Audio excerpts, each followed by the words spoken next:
सत श्री अकाल जी। आज कौमांतरी नर्सिस दिवस के मौके पर असी सारे नर्सिस ਨੂੰ सलाम करते हैं ਜਿਹੜੇ कि ਸਾਡੇ जी करोना वायरस के खिलाफ जी मुहिम है जंग है वो मोरली कतार से लड़ रहे हैं।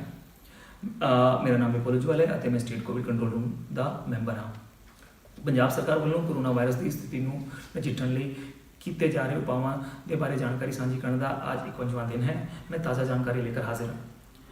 हुण तक कोरोना वायरस ने विश्व भर में 42,78,000 लोगों को संक्रमित किया है और 2,88,000 मौतों का कारण बनया।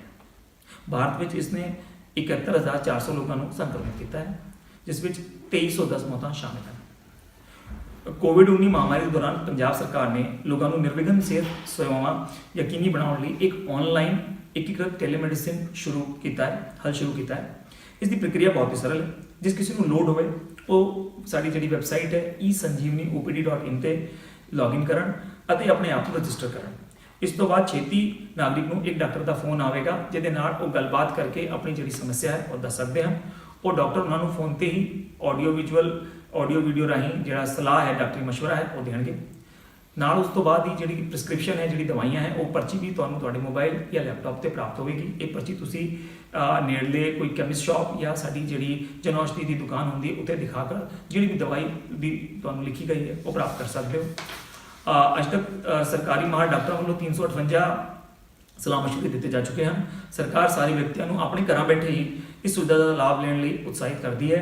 ये सुविधा सोमवार तो शनिचरवार सवेरे 10 बजे तो लेकर दोपहर 1 बजे तक उपलब्ध है। इस वायरस के प्रसार को रोकने लिए पंजाब सरकार ज़्यादा से ज़्यादा नमूनिया की जाँच पर जोर दे रही है, खास करके जोड़े शक्की नमूनिया है उन्होंने जाँच से। इसलिए हुण तक सरकार वालों कुल 44,000 नमूने जाँच लिए भेजे गए हैं, जिन्होंने 39,000 नमूनिया की जाँच नेगेटिव पाई गई है। हालांकि हुण तक कुल 1914 नमूने पॉजिटिव पाए गए हैं। कल तक ये जो आंकड़ा सीगा पॉजिटिव नमूनिया का वो 1877 से। बदकिस्मती नाल हुण तक 32 लोगों की मौत हो चुकी है, परंतु खुशी की गल है कि हुण तक कुल 171 लोग पूरी तरह इस बीमारी तो ठीक हो चुके हैं। आज एक नवा मौत का मामला सामने आया है। इस तो अलावा आप जी को पता है कि पिछले कुछ दिनों के अखबारों भी आ रहा है कि लोग एक स्टेट तो एक सूबे तो दूसरे सूबे ट्रैवल कर रहे हैं, खास करके जोड़े साढ़े प्रवासी मजदूर भरा ने वो। इस तो अलावा भी कई लोग बाहर तो जोड़े स्टेट तो जोड़े पंजाबी सीगे वो वापस पंजाब आने की कोशिश कर रहे हैं।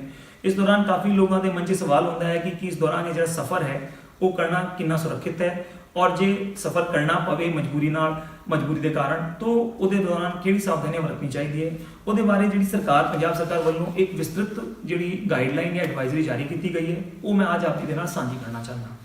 सब तो पहला मैं आप जी को यह दसना चाहवागा कि चूंकि ये कोविड महामारी इस वे चल रही है तो सब तो पहला आप सारे बेनती है कि सफ़र जे जरूरी ना होए तो उन्होंने पूरी तरह अवॉइड किया जाए। सिर्फ वही सफ़र किया जाए जो अत्यंत जरूरी हो। पर जो किसी कारणों के चलते ये जो सफ़र करना है बहुत ज़्यादा जरूरी हो तो ये ध्यान रखना भी बड़ा जरूरी है कि तुहाडे कोल जिहड़ी सरकार की हिदायतों मुताबिक जो तुसीं कोई छूट की कैटेगरी चाहते हो तो वो तुहाडे कोल वो छूट की कैटेगरी के संबंधी जोड़े कागजात है वो होने चाहिए, या तुहानूं ये जिहड़ा यात्रा करनी है वो जिहदे तुहाडे कोल रेलेवेंट कागज जोड़े दस्तावेज होने चाहिए ने, जिहड़ियां प्रवानगियां होनी चाहिए वो तुहाडे कोल संबंधित अधिकारी तो प्राप्त करके तुहाडे कोल रखी होनी चाहिए। बिना उन्होंने ये यात्रा करने तो गुरेज किया जाए। ये सारा कुछ अपने पास लेने तो बाद जो तुम यात्रा शुरू कर दो हूँ यात्रा करते दौरान तो पता है असी बार बार तो कह चुके हैं कि 4 जोड़े इंपॉर्टेंट खंभ ने ये कोरोना के खिलाफ साड़ी लड़ाई के वो तुम सारे ध्यान रखना है। पहला सारे पता है कि आपू अपने हैंड हाइजीन हाथों की सफाई का खास ध्यान रखना है। ये जी गाइडलाइन है इस सफ़र के दौरान भी तुहाडे लागू होंगी है। आप कोशिश करनी है कि आपू हर वेले अपने हाथों की सफाई का ध्यान रखना है। जो आप कोई इस तरह की सतह छूंदे हैं जो कि बार बार दूजे लोगों वालों भी छुई जाती है उसके बाद अपन अपने हाथों को भावें साबण या सैनिटाइजर के राही साफ करना है। सैनिटाइजर वेले ध्यान रखना है कि जो सैनिटाइजर वो घट्टो घट्ट 70% एल्कोहल वो जरूर होए, बिना वो जी इफेक्टिवनेस है वो उन्नी ज़्यादा खास नहीं होती। साबण 20 सेकंड के लिए, सैनिटाइजर 40 सेकंड के लिए, हाथों की सफाई के लिए जरूरी है। इस तो अलावा एक आपने हर वेले हर समा जो आप लोगों के नाल बैठे होंगे हैं उस वेले मास्क की वरतों करनी। ये मास्क अपने नक के मूँह प्रॉपरली ढकिया हुआ होना चाहिए। जरूर नहीं है कि मास्क कोई ट्रिपल लेयर या 95 होए, ਆਪਾਂ ਸਿੰਪਲ ਕਰਦਾ ਬਣਿਆ ਸੂਤੀ ਮਾਸਕ ਵੀ ਇਸਤੇਮਾਲ ਕਰ ਸਕਦੇ ਨੇ, ਬਟ ਉਹਦਾ ਸਾਫ਼ ਸਫਾਈ ਦਾ ਖਾਸ ਧਿਆਨ ਰੱਖਣਾ ਹੈ। ਇਸ ਤੋਂ ਇਲਾਵਾ 1 ਮੀਟਰ ਜਾਂ ਉਸ ਤੋਂ ਵੱਧ ਸੋਸ਼ਲ ਡਿਸਟੈਂਸਿੰਗ ਮੇਨਟੇਨ ਕਰਨੀ ਹੈ। ਇਸ ਸੋਸ਼ਲ ਡਿਸਟੈਂਸਿੰਗ ਦਾ ਮਤਲਬ ਇਹ ਨਹੀਂ ਹੈ ਕਿ ਇੱਕ ਵਾਰ ਬੈਠਦੇ ਵੇਲੇ ਹੀ ਆਪਾਂ ਨੇ ਸੋਸ਼ਲ ਡਿਸਟੈਂਸਿੰਗ ਮੇਨਟੇਨ ਕਰਨੀ ਹੈ, ਬਲਕਿ ਇਹਦਾ ਮਤਲਬ ਇਹ ਵੀ ਹੈ ਕਿ ਆਪਾਂ ਨੂੰ ਆਪਣੇ ਜਿਹੜੇ ਖਾਣਾ ਖਾਣੇ ਦੇ ਦੌਰਾਨ ਬਰਤਨਾਂ ਨੂੰ ਸਾਂਝਾ ਕਰਨ ਤੋਂ ਅਤੇ ਖਾਣੇ ਨੂੰ ਸਾਂਝਾ ਕਰਨ ਤੋਂ ਬਚਣਾ ਚਾਹੀਦਾ ਹੈ। ਕੋਸ਼ਿਸ਼ ਕਰਨੀ ਚਾਹੀਦੀ ਹੈ ਕਿ ਆਪਾਂ ਆਪਣੇ ਹੀ ਖਾਣੇ ਦੀ ਵਰਤੋਂ ਕਰੀਏ ਤੇ ਲੋਕਾਂ ਦੇ ਨਾਲ ਆਪਾਂ ਉਹਨੂੰ ਸਾਂਝਾ ਨਾ ਕਰੀਏ, ਨਾ ਹੀ ਕਿਤੇ ਹੀ ਖਾਣਾ ਖਾਣ ਵੇਲੇ ਜਾਂ ਲੰਗਰ ਖਾਣ ਵੇਲੇ ਜਾਂ ਖਾਣੇ ਦਾ ਸਮਾਨ ਲੈਂਦੇ ਵੇਲੇ ਆਪਾਂ ਨੂੰ ਭੀੜ ਨਹੀਂ ਕਰਨੀ ਚਾਹੀਦੀ। ਇਸ ਤੋਂ ਇਲਾਵਾ ਜੇ ਤੁਸੀਂ ਆਪਣੀ ਨਿੱਜੀ ਵਾਹਨ ਜਿਵੇਂ ਕਿ 4 ਵੀਲਰ 'ਚ ਯਾਤਰਾ ਕਰ ਰਹੇ ਹੋ ਤਾਂ ਇਹ ਧਿਆਨ ਰੱਖਣਾ ਚਾਹੀਦਾ ਹੈ ਕਿ ਨਿੱਜੀ ਵਾਹਨ 'ਚ ਇੱਕ ਟਾਈਮ ਸਿਰਫ 2 ਵਿਅਕਤੀਆਂ ਨੂੰ ਹੀ ਬੈਠਣ ਦੀ ਅਨੁਮਤੀ, ਇਸ ਤੋਂ ਵੱਧ ਲੋਕਾਂ ਨੂੰ ਇੱਕ 4 ਵੀਲਰ 'ਚ ਬੈਠਣ ਦੀ ਅਨੁਮਤੀ ਨਹੀਂ ਹੈ। ਮਾਸਕ ਮੈਂ ਆਪ ਜੀ ਨੂੰ ਪਹਿਲੇ ਹੀ ਦੱਸ ਚੁੱਕਿਆ ਕਿ ਹਰ ਵੇਲੇ ਆਪਣਾ ਨੱਕ ਤੇ ਮੂੰਹ ਆਪਾਂ ਨੂੰ ਢੱਕ ਕੇ ਰੱਖਣਾ ਹੈ। ਹੱਥ ਮਿਲਾਉਣ ਦੀ ਜਿਹੜੀ ਪ੍ਰਥਾ ਹੈ ਜਿਹੜਾ ਆਪਣਾ ਗ੍ਰੀਟਿੰਗ ਕਰਨ ਦਾ ਤਰੀਕਾ ਹੈ ਉਸ ਤੋਂ ਗੁਰੇਜ਼ ਕੀਤਾ ਜਾਵੇ। ਆਪਣੇ ਜਿਹੜੇ ਪੁਰਾਣੇ ਸੱਭਿਆਚਾਰ 'ਚ ਸਤਿ ਸ਼੍ਰੀ ਅਕਾਲ ਦੀ ਜਿਹੜੀ ਹੈ ਪਰੰਪਰਾ ਹੈ ਉਹਨੂੰ ਆਪਾਂ ਵਾਪਸ ਇਸਤੇਮਾਲ ਕਰ ਸਕਦੇ ਹਾਂ ਤੇ ਆਪਾਂ ਨੂੰ ਲੋਕਾਂ ਨੂੰ ਜਿਹੜੀ ਗ੍ਰੀਟਿੰਗਸ ਹੈ ਉਹ ਸਤਿ ਸ਼੍ਰੀ ਅਕਾਲ ਜਾਂ ਨਮਸਤੇ ਕਰਕੇ ਕਰਨੀ ਚਾਹੀਦੀ ਹੈ। ਇਸ ਤੋਂ ਇਲਾਵਾ ਆਪਾਂ ਨੂੰ ਇਹ ਜ਼ਰੂਰ ਧਿਆਨ ਰੱਖਣਾ ਹੈ ਕਿ ਗੱਡੀ 'ਚ ਜੇ ਆਪਾਂ ਨੂੰ ਏਸੀ ਚਲਾਉਣਾ ਹੈ ਤੇ 4 ਵੀਲਰ 'ਚ ਆਪਾਂ ਬੈਠੇ ਹਾਂ ਜਾਂ ਬੱਸ 'ਚ ਆਪਾਂ ਬੈਠੇ ਹਾਂ और एसी चलाना जरूरी होवे तो घट्टो घट एक खिड़की हल्की सी खुली होनी चाहिए ताकि जो बाहर का हवा का आदान प्रदान है वो किया जा सके। और जी सरकार की एडवाइजरी भी एसी की तुहानू कहती है कि जो वेंटिलेशन है बाहर की हवा का वो एसी वाले कमरे गड्डी सारी थां पर होना चाहिए। रेस्पिरेटरी एटिकेट्स खंघ या छींक आने ते अपना मुँह ढकना है रुमाल के नाल। जे रुमाल या तुहाडे कोल अवेलेबल नहीं है नैपकिन तो तुसी अपनी बांह 'च भी मुड़ी भी बांह 'च भी खंघ सकते हो। ਅਸੀਂ ਇਹ ਵੀ ਆਸ ਕਰਦੇ ਹਾਂ ਕਿ ਸਾਰੇ ਬੰਦੇ ਜਿਹੜੇ ਯਾਤਰਾ ਕਰਨਗੇ ਉਹਨਾਂ ਦੀ ਥਰਮਲ ਸਕੈਨਰ ਨਾਲ ਰਾਹੀਂ ਜਿਹੜੀ ਉਹਨਾਂ ਦੇ ਬੁਖਾਰ ਦੀ ਜਾਂਚ ਕੀਤੀ ਜਾਵੇਗੀ।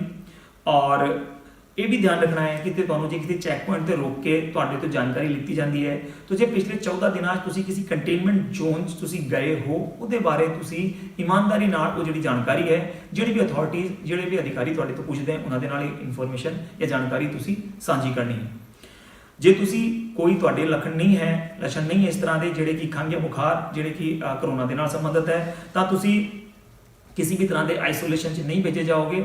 ਤੇ ਜੇ ਤੁਹਾਡੇ ਇਸ ਤਰ੍ਹਾਂ ਦੇ ਕੋਈ ਲੱਛਣ ਹੁੰਦੇ ਹਨ ਤਾਂ ਉਹਦੇ ਲਈ ਜਿਹੜੀ ਸਰਕਾਰ ਦੀ ਗਾਈਡਲਾਈਨਸ ਹੈ ਉਹ ਤੁਹਾਨੂੰ ਫੋਲੋ ਕਰਦੇ ਵਕਤ ਹੁੰਦੇ ਹੋਏ ਤੁਹਾਨੂੰ ਰਿਸਪੈਕਟਿਵ ਆਈਸੋਲੇਸ਼ਨ ਜਾਂ ਹੋਮ ਕੁਆਰੰਟਾਈਨ ਦੇ ਲਈ ਭੇਜਿਆ ਜਾਊਗਾ।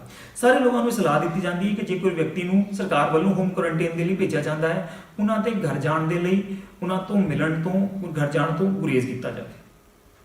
ਇਸ ਤੋਂ ਇਲਾਵਾ ਕਿਸੇ ਵੀ ਤਰ੍ਹਾਂ ਦੀ ਅਫਵਾਹ ਜਾਂ ਫੇਕ ਨਿਊਜ਼ ਫੈਲਾਉਣ ਤੋਂ ਵੀ ਰੋਕਿਆ ਜਾਵੇ, ਉਹਨਾਂ ਤੋਂ ਗੁਰੇਜ਼ ਕੀਤਾ ਜਾਵੇ।